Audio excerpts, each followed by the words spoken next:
clown, pop the clown, pop the clown. Here goes Pop. A feast banging, Steve's is banging, Varnish banging. Vernier Scalper. Ingredients. Willkommen auf meinem YouTube-Kanal. Ich bin Fashkiller. Today we will tell you about my favorite. It is fucking time. The time has come. The time is now to talk about my favorite Ghibli film of all time. I've not watched the film back to like the 2011, 2012 or something like that. So I might have a new all-time favorite from the ones after, but I really doubt so, you know. But Pom Poko, the film that we're talking about today, Pom fucking Poko. Are you fucking crazy? Are you crazy? Are you fucking crazy? This is my favorite film. If we're going to talk about surrealism, if we're going to talk about Japanese folklore, if we're going to talk about spiritualism, if we're going to talk about environmental allegory, if we're going to talk about animals, okay, animal protagonists, if we're going to talk about fantasy, okay, fantasy, I don't know what it's that, but we're going to talk about all of those things wrapped up into a little film. Okay, it is not little. It is not a little film. It is 2 hours. I watched this yesterday. Okay, I rewatched this yesterday. Okay, for the first time since forever. 2 hours. Okay, that is probably one of my only real criticisms of this film. Okay, my negative criticisms of this film is that it is very long. And the longer Ghibli films have set at, you know, like 1 hour 40 minutes around that area. Okay, that area. But this one is very close to 2 hours. It's really pushing the limit of how long, personally, I think that a Ghibli movie should be. Like, there is no reason that we need to be sitting here with an animated film that is 2 hours. 2 hours. 2个小时，你明白吗? I took a mini break at the 1 hour mark. Okay, I went to the toilet. It was a lot, but that is my one criticism, I think. That I wish that it was a little bit shorter, you know, a little bit more concise. Because as much as I love Pom Poko, as much as Pom Poko is like my favorite Ghibli film of all time, it is very long. And it feels a bit, it is not draggy, okay? It is not draggy, but it is rather that it gives you a lot of information, a lot of scenes. There's a lot of montages. There's a lot of like, what do you call it? What's the genre? A slice of life. There is a central goal that the Tanukis, okay, the main characters in this film, this film, okay, we have a goal. There is a thing that we're all striving for. We want the humans to fuck off because we want to protect the forest. We want the forest to remain. We don't want the humans to like take away our fucking trees and our homeland. But there is a lot of faffling about in between, okay? There is a lot of faffling, there is a lot of goofs and gaffs, there's a lot of shits and giggles. But because there is so much stuff in between, it adds up and it accumulates and it's 2 hours. Yeah, I could do without some of them. You know what I'm saying? Like, it is cute, it is fun, but I could do without a little bit of the fluff. I was also thinking, when I was watching this film, I was also thinking that this would work as a cute short series. You know what I'm saying? Like, this could work as maybe like a 6 episode part Netflix type situational, you know, like 6 episodes, maybe even 4, just to like split it up into small little chunks, small little arcs. Because I don't know, like it is not exactly like in terms of the flow, it is not exactly as fluid or as seamless as the other titles in the Ghibli series, you know what I'm saying? And I'm not saying that the story is disjointed, it makes a lot of sense, okay? Like it is not, the surrealism doesn't lie in the chronology, that is not where the surrealism lies, but the chronology itself is a bit, it could be more concise. If we're going to have it in the movie form, it could be a little bit more concise, but then again, if we're going to talk about films that aren't concise and just a little bit too much fluff, we're going to have to talk about My Neighbor. My Neighbors, the Yamadas. I erased that fucking film out of my memory, and don't get me wrong, that was a cute one, but I stopped at like the 40-minute mark. So that is probably the only Ghibli movie that I'm rewatching that I actually did not even finish in the first like watch years ago. I did not finish My Neighbors, the Yamadas. And if I'm being very honest, I'm not looking forward to rewatching that one.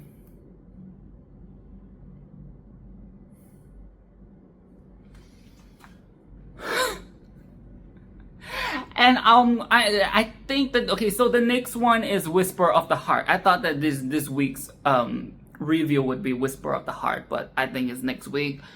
And I think it might be followed by either Yamada's, My Neighbor Yamada's, or Mononoke. I think it's, you know, it's one of the two. I'm not looking forward to the Yamadas. The only thing that I really like from the Yamadas is the fact that Akiko Yano, I love Akiko Yano. Akiko Yano did the soundtrack, which is very cute. You can hear her voice, her little isms, the Akiko Yano-isms of it all. But, okay, we'll leave that for another time, okay? Let's not get into the whole rant about My Neighbors, the Yamada. Maybe I will like it a little more the time, but it was a drag to watch that. It was a drag, like it was going nowhere. It was just like... So, Pom Poko is a bit long, but it is very good, okay? It's a very good film, it's underrated, and I really think that more people should watch Pom Poko. And I have some ideas of why, you know, some theories of why the Pom Poko is not as widely discussed or widely celebrated as the other Ghibli titles, the big titles. Because I truly believe that this should be up there. Especially if we're talking about environmental, you know, like nature is such a big part of the Ghibli thematic universe, thematic like things, you know, like it's such a big part of the Ghibli style, the Ghibli world, the Ghibli philosophy, if we're going to say, you know, like the nature, reverence for nature, caring for nature, living one with nature. Pom Poko is up there, but it is just not, like, I have so many friends or people that I know that's like Ghibli, but they have never seen Pom Poko or they don't talk about it.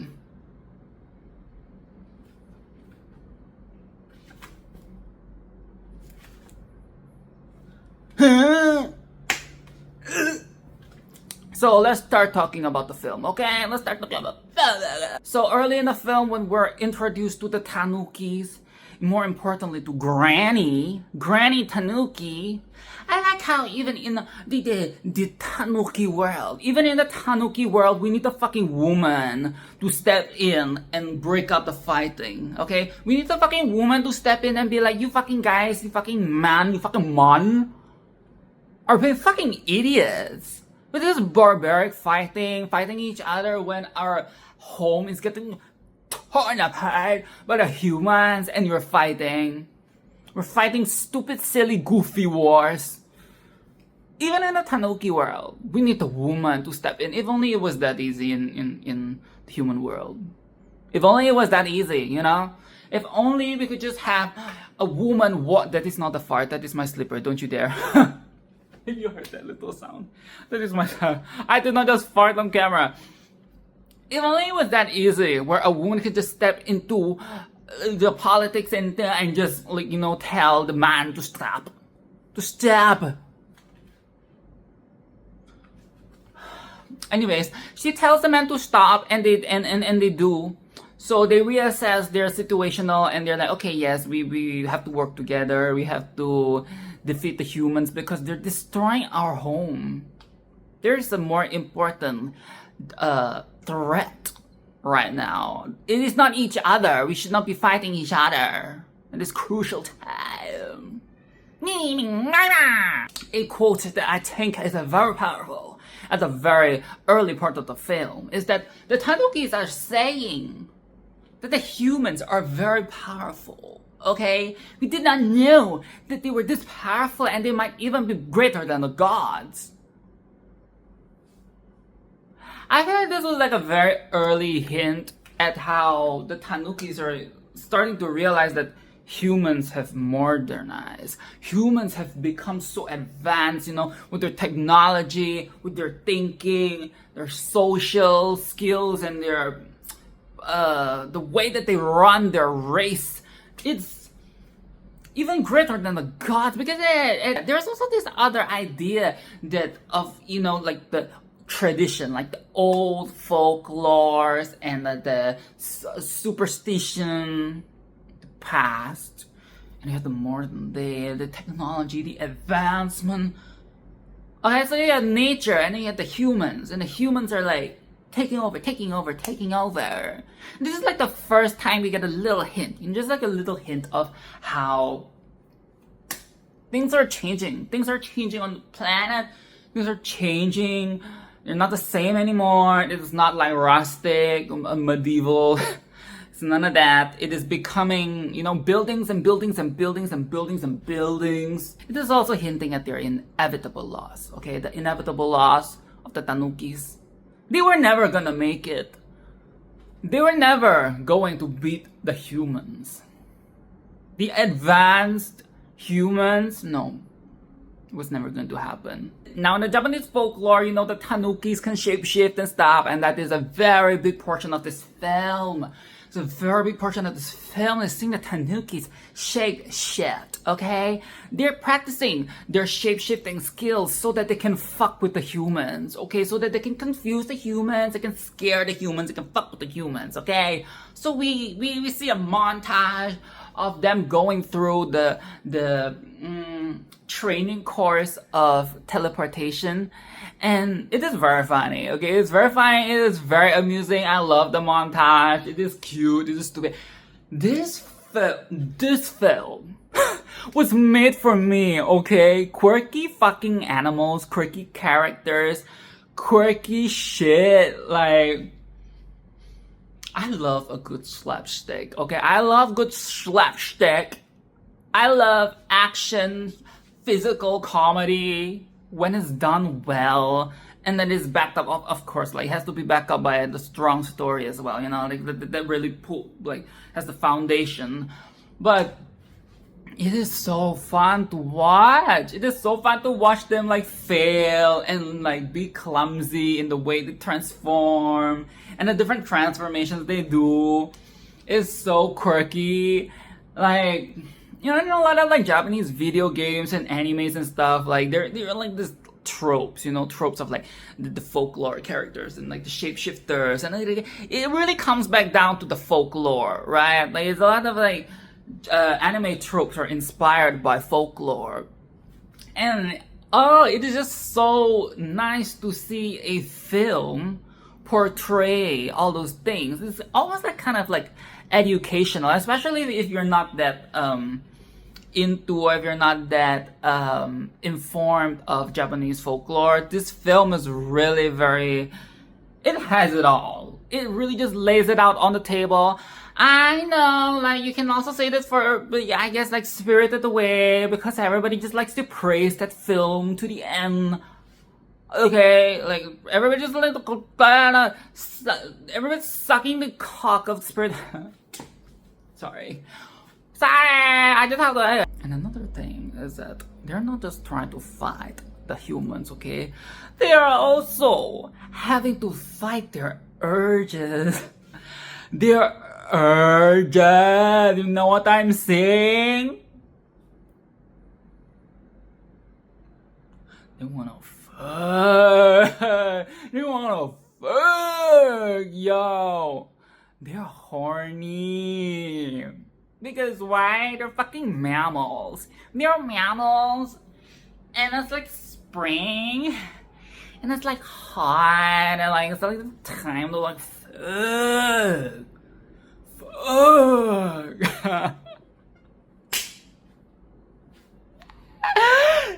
They wanna fuck, but they have to fight, okay? Because Granny is like, no, we cannot be fucking, okay? We must not fuck.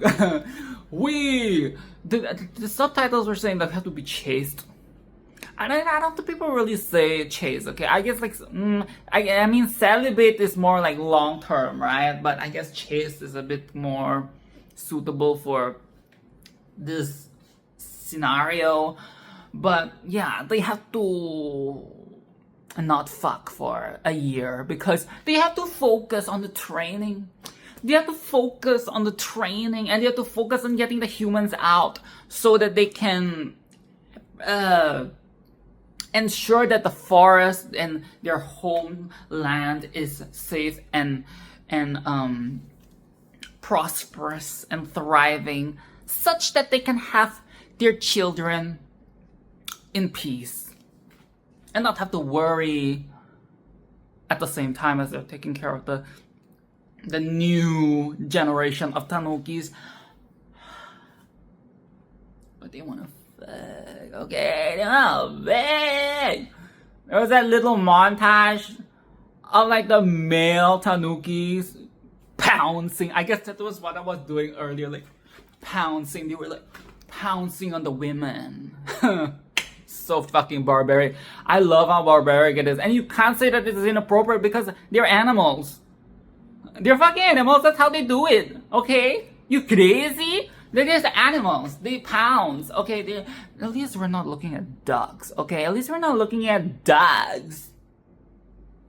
This is not even like the most barbaric form of animal mating season. Fucking and zucking and fucking type situational. Okay? The ducks. Have you seen the duck penises and vaginas? And the way they fucking R-word. No, that is worse. Okay, maybe they should do like a film on that. I would watch it, but I don't think Ghibli will ever do that. Like that, I don't think that the dogs have any significance in Japanese culture. You know, maybe I don't know. Which culture has ducks as a very significant symbolic animal? Maybe they should be the ones to make the duck mating film. Okay, the duck mating folklore surrealism film, animated film. Whoever has the duck as on high on the pedestal, they should be the one to do it. Okay? Now to lead into a very important concept or important thematic of the film, and to talk about the part where the Tanukis are killing the humans off screen. Okay, it is off screen. They're not doing like stabbing, like public stabbing or jumping the humans. They're not doing that. They have not reached that level of barbaricism. They're doing something a little bit more understated but still very sinister. Okay, so they're causing accidents at the construction site by, shape-shifting into humans, shape-shifting into other construction workers, and tricking the drivers to, cross the bridge and stuff. And accident, okay? Fall into the ditch. Fall off the hill. Gang. And a lot of times, in the heavy pouring rain in the storm, in the Tanlui Kong,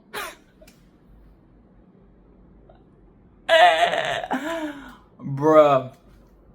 Now the deaths, they happen off screen and we get the confirmation of the deaths in the news report. Okay, the news report, they said, caused 3 deaths, 2 injured, something like that.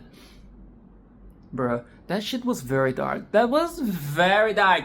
And it's like a children's film, it's like a kid's film, it's like a fun little film. So, you know, we don't really see the blood and we don't see we don't see like the death, okay? But it is like, we know what happened. I think even as like a kid, you would understand what the fuck just happened. And those poor drivers, oh my god, those poor drivers. Anyways, and so this is where we come into the thematic here. This is where we come to the thing that I want to talk about, is that the complexity of this film. It is like this nihilism, okay? This nihilism, this cynicism for humankind, but through like the lens. Okay, the ASMR, when you do this with the glasses, the lens of the fucking Tanuki, okay? But it is like, they're not the villains though, the humans are the villains. But it is complex because we are humans. Us as the viewers watching this film, we are seeing ourselves as the villains in this universe of the Tanukis. But in our world, like, it is, you shouldn't be killing, you know what I say? So there is like a lot of layers to it. Like, who should I side? Who do I agree with? Like, of course, I think that the Tanukis should have their land to themselves, but at the same time, I don't want to see an innocent driver fucking die just because he's doing a job. They're probably not paid a lot, like they're just doing it because they have to, given the orders, and they fucking die because of some stupid animals. Like I like that Tanukis, but if this were to happen in real life, I would be a bit fucking annoyed. I'll be like, they really killed us for what? You know, like, it is very complex. It is very complex. It is very complicated. Like, obviously, it's easier to just say that yes, the Tanukis, they deserve the land, okay, in terms of the film. But yeah, let's just say that this were to happen in real life. I don't think it is as easy to just say, let's just give the land to the Tanukis. I don't think it's that easy. No. We can try to be righteous as much as we want, but we know how complex of a situation that would be if we have to figure out, if we have to deal with this like imaginary fairy tale, like, you know, like because later on, when the Tanukis start to fuck around with the humans more, the humans start to be like, wait, so there's like these mysterious creatures in it, you know, like mysterious forces in the forest are telling us not to fuck around, and the government doesn't want to listen. The higher power is like, no, people are fucking crazy, we're just gonna continue building the shit. But then when you go back to the Tanuki side, they don't see all of that. They don't understand the human hierarchical and politics and the levels of power. They don't understand how humans work. I mean, they're trying, you know, they get the little TV and they're trying to watch the TV and trying to see the updates on like what the humans think about the supernatural occurrences. But they don't really know the humans in depth. They don't really know how we work. Because if they do, they will know that what they're doing is futile. It was never going to work. It was never going to work. Humans are stubborn. Humans are fucking, like, we will kill, we will hack, we will slash, we will pillage, we will cause a lot of damage. We will keep fucking shit up till we get what we want. That is human. That is the human behavior. That is fucking sick human behavior. But they don't know that. They don't know. And yet to throw in like the whole like modernization and technology with this, all this added power. Well, they will soon know, okay? Soon they will realize that humans are far. Like, humans are way beyond. Like, they will never beat the humans. So we get more montages of them fucking with the humans, and it's very horrorcore. It's very horrorcore and it's very comedy. So notably, there are two ghostly things that they did. One is that they shapeshift into humans, but they remove the human face. So it's just like a blank, ghostly, like clay type like thing to scare the people. And another thing that they did was they became doppelgangers of humans. So like exact replica of humans to scare the fucking shit, like, you know, creep the shit out of them. Okay, this is good, okay? It is good. But Gonta is like the Gonta is like the man, okay? He's like the big man of the group, of the Tanukis. He's like the he's like not satisfied with what Tanukis are doing because they're just faffling about. They're not actually like fighting the humans. They're not really causing physical harm.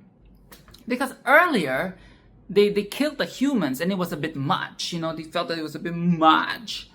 So they kind of shifted into like this scaring humans instead and not actually causing literal deaths.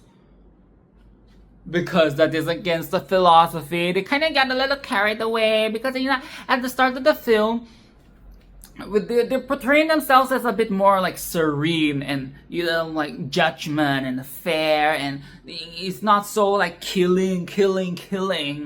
But now they kind of lost the plot a bit, so they're trying to backtrack and be like, okay, we're just going to scare them. We're just going to scare and not actually fucking push them off the fucking hill. So, but Gonta's not happy. He's not amused. He's like, this isn't actually helping.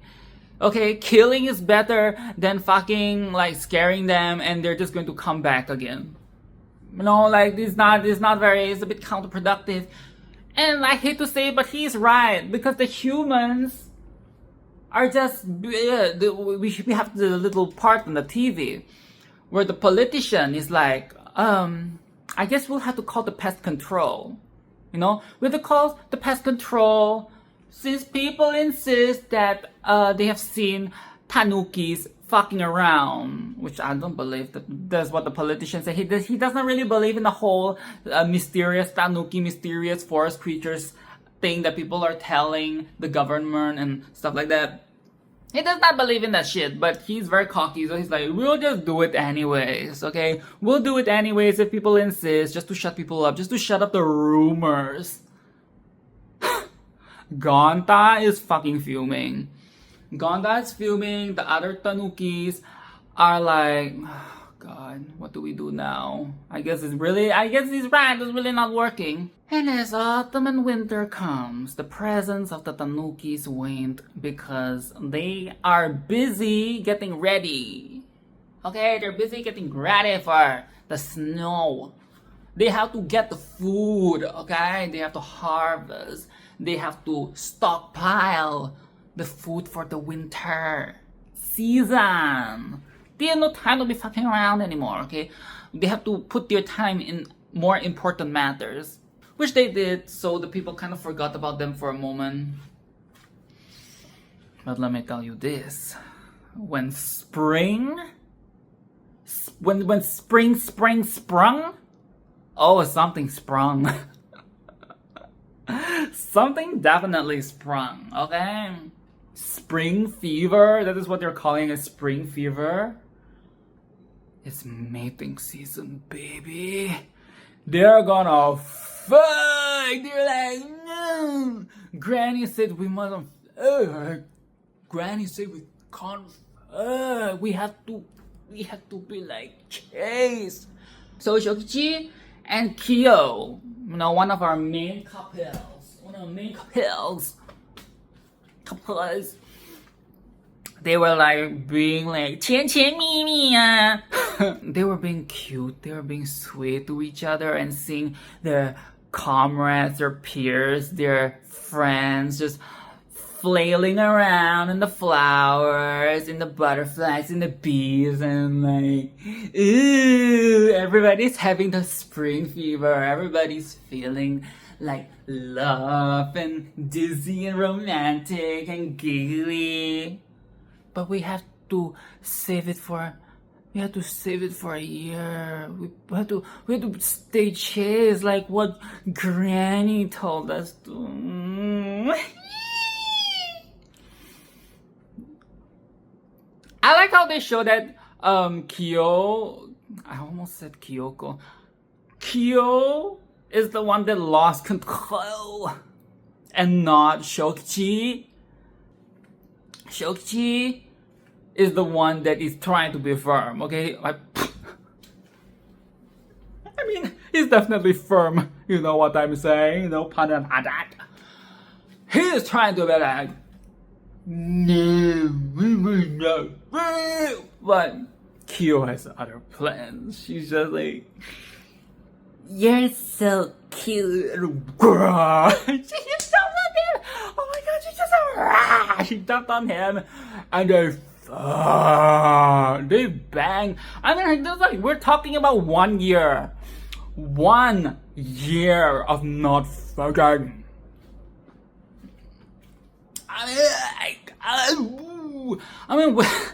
I know with the mammals, okay? You know, humans are different because humans don't have that type of like system. We just have to fuck all the time, so it's very different. But when it comes to the real mammals, okay, these animals, they have to fuck. And then one season, okay, that one mating season, they really have to go at it. They have to,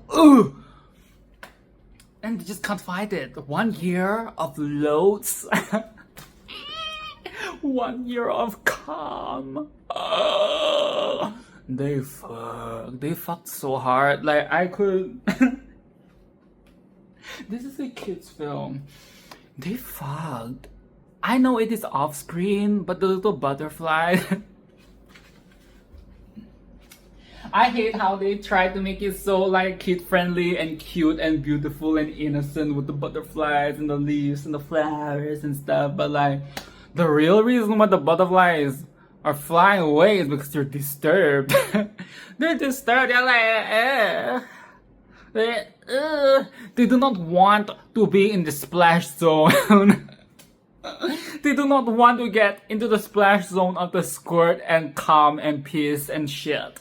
They don't want to be. They don't want to touch any of that thing. They don't want to get pink eye. They don't want to get any STD. Stop! I knew it. When I was writing my notes for this video, I knew that this was going to be a very big part of the video. I knew I was going to have a whale of a fucking time talking about the mating season. They fucked. Yo, they fucking fucked. They were banging. Everybody was banging. It was basically like an orgy. It was basically like a fucking orgy there. Granny though, do you guys think that Granny fucked as well? Because like, you know, like in the early scene, Gramps tried to pounce Granny and she had to like karate chop him or something. Do you guys think that they fucked as well? Okay, stop. Okay, we have to move on. This thing is really getting dragged out.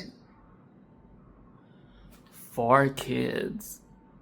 They had 4 kids. Like, this okay, 1 year later, and now we have 4 beautiful children.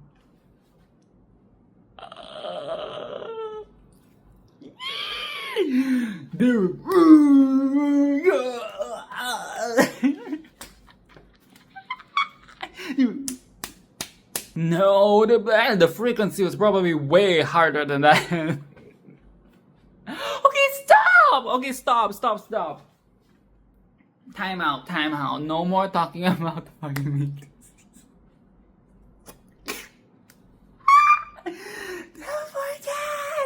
Which is stupid as well because Granny wasn't just trying to get them all to not fuck just to be funny or to challenge them.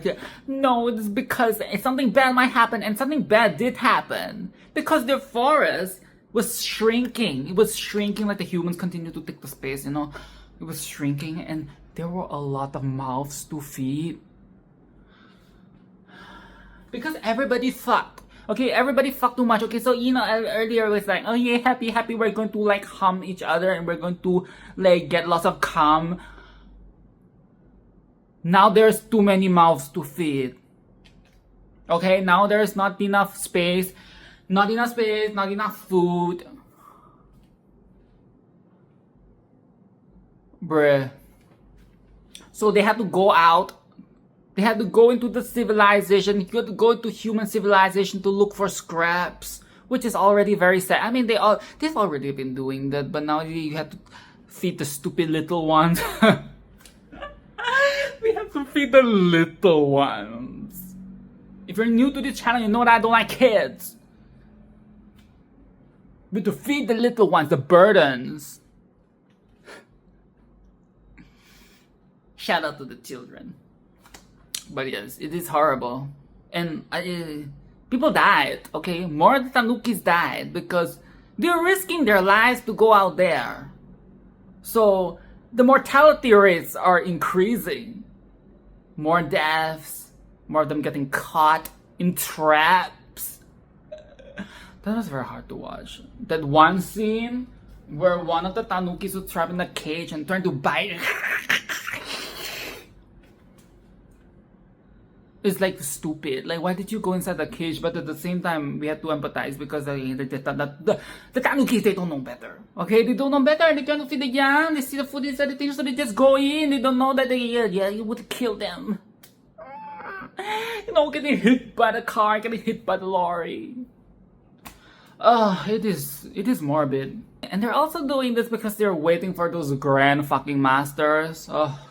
Those grand fucking like master ultra deluxe superplex Megatron Autobots Decepticons grand fucking masters of transformation. They're waiting for those old ass fucking Tanukis to come, okay? No pun intended. To come from that fucking the fucking Shikoku Island, the fucking Sado Island. They're waiting for those grandmasters to come to teach them the ancient art of transformation, okay? Because apparently their shapeshifting is not even like the most advanced level of shapeshifting. There's even more advanced, where they use the elements, okay? They use the elements around them. And they can become water, they can become fire, they can do lots of different tricks, VFX. But I don't know how they decide to do all of that, and the only thing that they could come up with is to have a parade. And this is where we come back to the idea of, we're talking about folklore versus the modern. Okay? The tradition, the superstition. Further, the advanced technology, the human civilization. Why are we doing a parade? We come into the town, it's a spectacle, everybody thinks it is some show. Nobody thinks that it is supernatural, they just think that, oh, like what is this parade that is just happening out of nowhere? Everybody's like entranced and raptured. Okay? They're just like, oh, this is cool, yeah. They're not even like processing and recognizing that these danger or is supernatural or these are actual spirits. They're thinking that this is like a promotional parade or some traditional folklore, folk tale, something that people are throwing. They don't think that this is the animals. So I was a bit confused at first. I mean, it is cool. There's this whole air of surrealism about this whole segment of the film.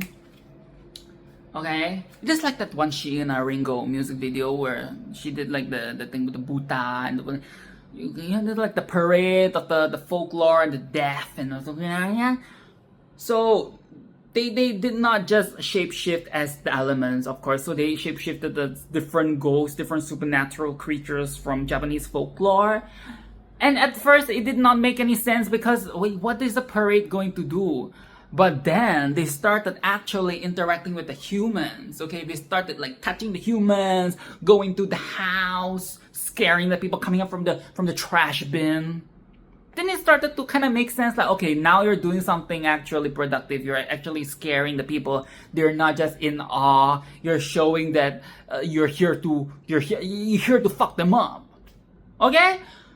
But even then, we had these little snapshots of like the drunk man at the Oden shop being like, ghosts are something that as kids, you have the dreams and it's just a part of your imagination. Like, people have moved on. A lot of people don't even believe that ghosts exist. You know, personally, I believe that. I believe it to a certain extent. I guess I'm more buying into like the idea of energy, and like how energy can be left behind in a space. But a lot of people don't even buy that. Not even a bit. Like, like there's a lot of people who are not even skeptic. That is the thing that I'm trying to the word. Not even skeptic, just totally like, no. Just like the two men here. The two men, they don't believe. And you have like the snapshot of the kids reading the horror manga. It is not folklore in the sense of like it's a warning tale. Like, oh, like superstition. You know, superstition is more of like a warning. Like, you must not do this. You must not do that. It is different. When you're reading the horror manga, it's like you're laughing, you're being entertained, you're being amused, you're looking at it like, haha, because you know that is not true. It's like this fictional thing, this fantasy. People's mindset of all these supernatural things are not the same as they might be like hundreds and thousands of years ago. And that is what the Tanukis are failing to understand. Well, I guess they are slowly starting to realize that they're very much stuck in the past because nobody is afraid, okay? Nobody's afraid of them. Nobody's afraid of animals. Nobody is afraid of ghosts. Nobody's afraid of the supernatural. Those things will never stop the humans. Right? That is not going to stop the humans.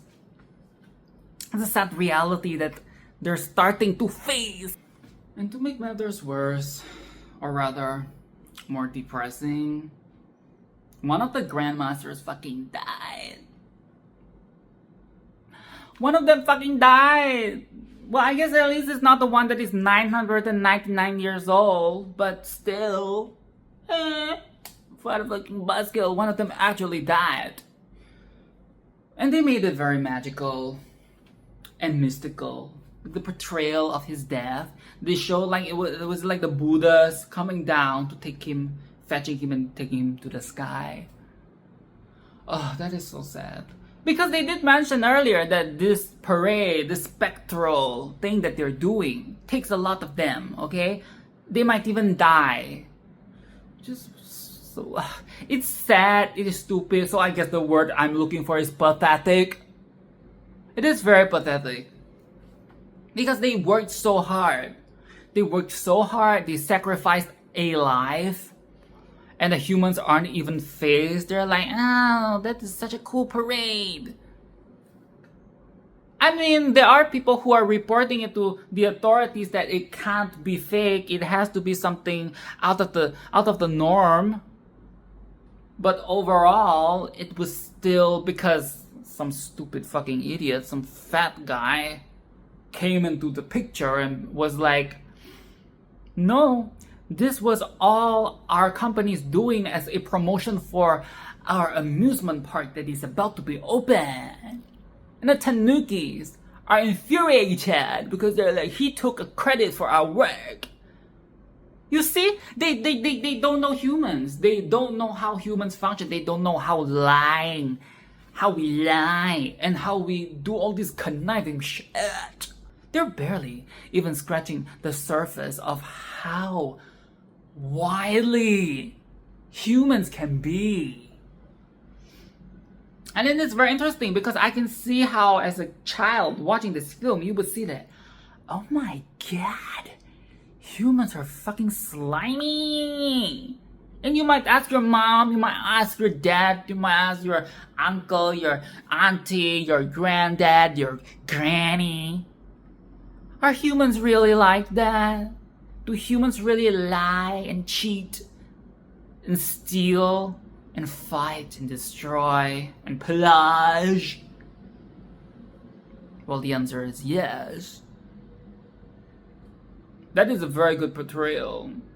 You know, these little, and it's very interesting because they also show the human villains, like the biggest villains in this film, where they're coming of the humans. They're like politicians.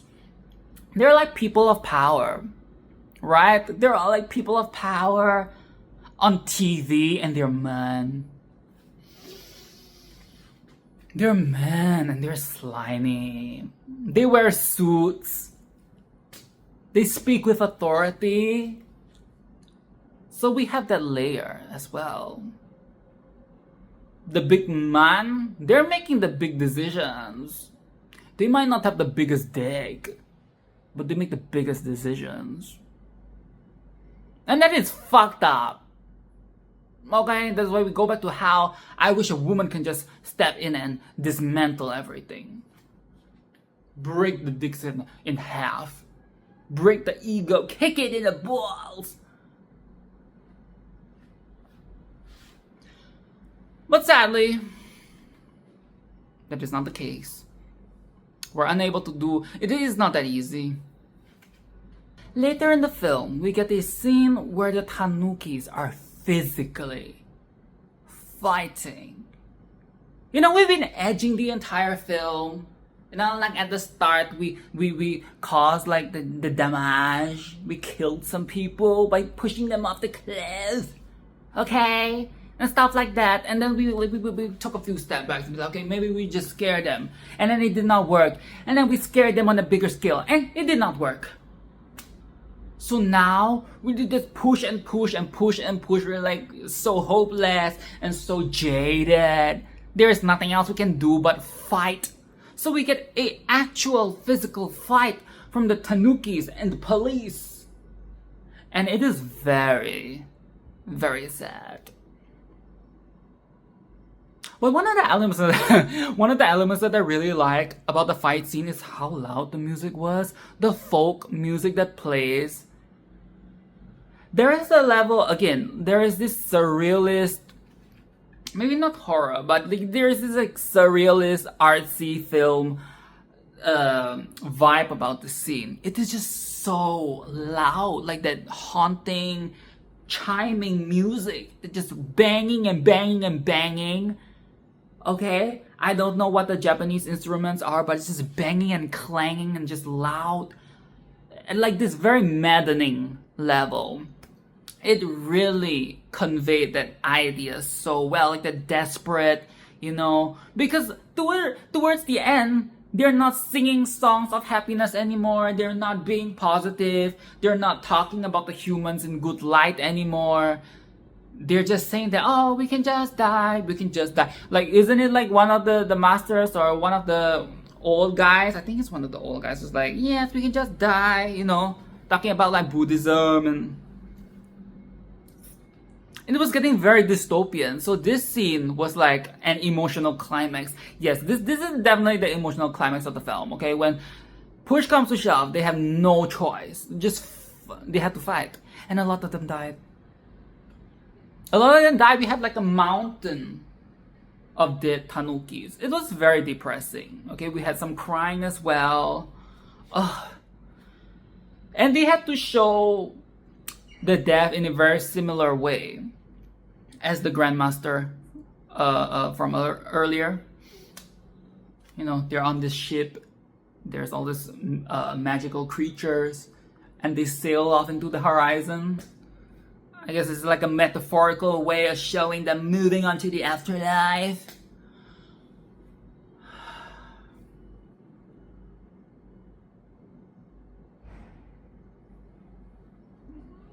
It is very depressing. And the final part of the film, the very last stretch. Oh my god, it is the most bittersweet thing ever. Where the Tanukis because they're delusional, they're jaded, they really don't want to believe that this is it, this is the end, we can't do anything. But they still had that little ray of light where they're like, we have to be positive. So they combine all their powers and they created like these trees and stuff. And again, like the surrealism plays a part here, because they showed the trees sprouting, the leaves and the blah, blah, blah. But when they see this image of their younger selves in the distance and they run towards it, they immediately wake up, they're jolted back to reality, and they're surrounded by barren land, and they're facing a building, an apartment building, where some kids were waving back with their mom, and they realize, oh my god, this is the reality.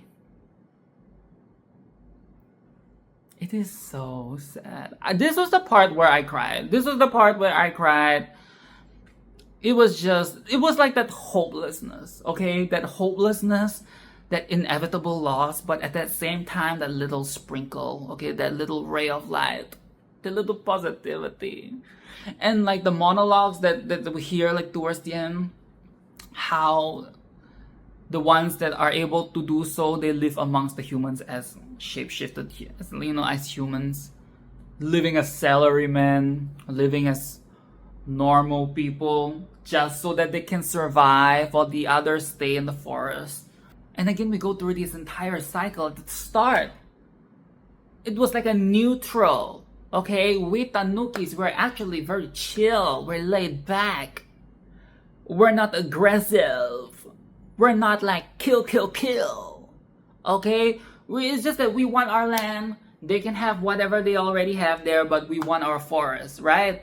But then it starts to become barbaric. It starts to become like, oh, you come for our land, we gonna kill you. But they try to, reset a bit, but then later they get triggered and they fight and it becomes nihilistic, more and more nihilistic, and they hate the humans and they become violent. And then there is the hopelessness. But at the end, it is like an acceptance. They have accepted their fate. This is how they have to live. Moving forward. This is how they have to live. And for the first time in a while, they're starting to have empathy for the humans, They're starting to think that maybe we did have a good influence on the humans. Like the humans are starting to be more appreciative of the nature, the planet, and you're making more effort, environmental efforts. Because as you know, Japan has a lot of environmental efforts. It's something that they're good at. Okay, like the recycling and the land. They were speaking well of us by the end of the film again. No longer is there like this hate or blame or like fuck the humans, okay, fuck them, we're where we are because of them. No, it was like this understanding of, they have it hard as well. Like, I can't imagine living as a human, because some of them are living as the salarymen and they realize that it is horrible to live that way. It's playing into the idea of the human experience from the perspective of Tanuki and the human and the back and forth and yeah. It is really good. This is a very good film. The themes are good. There is layers, though it's a bit long. Now, just some final comments before I end this video. I was thinking, perhaps like some of the reasons why this film does not resonate as much as, I guess, Spirited Away or House in the Castle, stuff like that. I was thinking maybe it's because it does not have a human protagonist.